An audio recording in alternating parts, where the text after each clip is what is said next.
मैंने उनको कहा मैं पहले प्रयास करता हूँ, अगर कोई आवश्यकता होगी तो ही कराऊंगा। तो उसके बाद में सर मैंने जो मुख्य रूप से अपने आप को ठीक करने के लिए सर जो पिछले कुछ सालों में सीखा है, हमें सर मेन कोरोना में जो समस्या आती है एक तो नाक में सर और गले में और लंग्स में होती है सर। पहले सर नाक से और गले से ये प्रवेश करके लंग्स में फिर कठिनाई पैदा करता है सर। तो उसके लिए सर हमने एक प्राकृतिक क्रिया है सर कुंजल,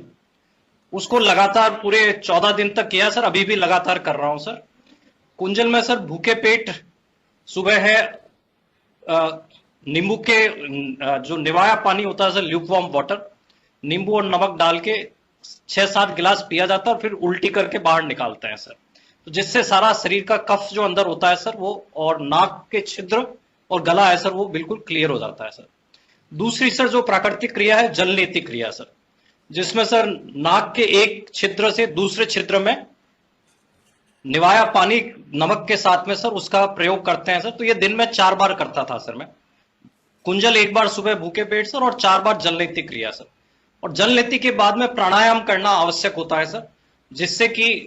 अलग अलग जो प्राणायाम है उससे चाहे लंग्स में हो सर या नाक में हो या गले में हो, कोई भी प्रकार का वायरस है सर जिसके कारण कफ हुआ है तो उसको बाहर निकाला जा सके सर।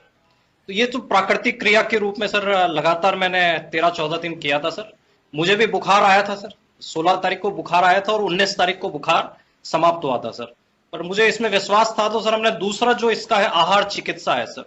कि हम आहार में क्या चीज लेते हैं, घर का जो आहार है सर उसमें ऐसी क्या चीजें सम्मिलित करें जिससे कि उससे बुखार टूट भी जाए सर। उसमें एक तो कैर का उपयोग सर, जो राजस्थान की वनस्पति है, कैर को सर उबाल के उसमें सर हल्का सा जो नींबू है सर और थोड़ा सा उसको स्वादिष्ट बनाने के लिए मिर्च और वो डाल देते हैं सर। तो कैर को दिन में 3 से 4 बार लेते थे सर, उससे बुखार टूटने में बहुत मदद मिलती है सर। ये भी एक प्राकृतिक उपयोग है सर। इसके अलावा सर जो दोनों नाक के छिद्र है, इसमें सर जो घी होता है उसको गर्म करके चम्मच में लगातार सर हर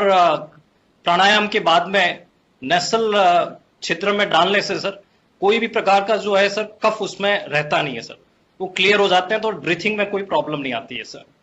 और हर खाने के बाद में सर नींबू को सर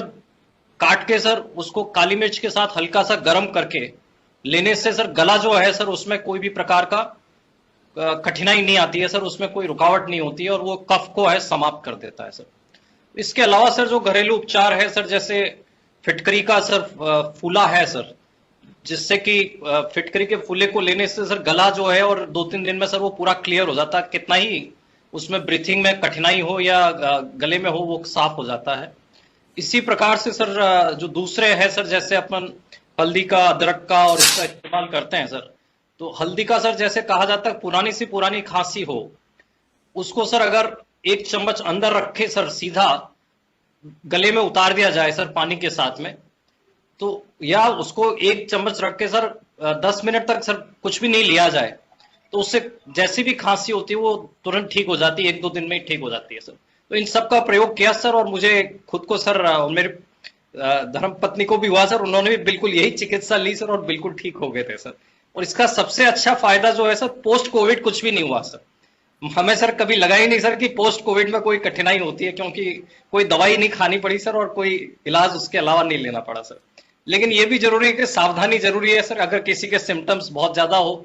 नियंत्रण में नहीं आ रहे हो, तो उसमें रोग का उपचार भी करना चाहिए, क्योंकि इस वायरस के बारे में हम सभी लोग नया नया रोज देखते हैं सर, तो सावधानी भी जरूरी है सर। लेकिन मेरा स्वयं का मानना है सर कि इसमें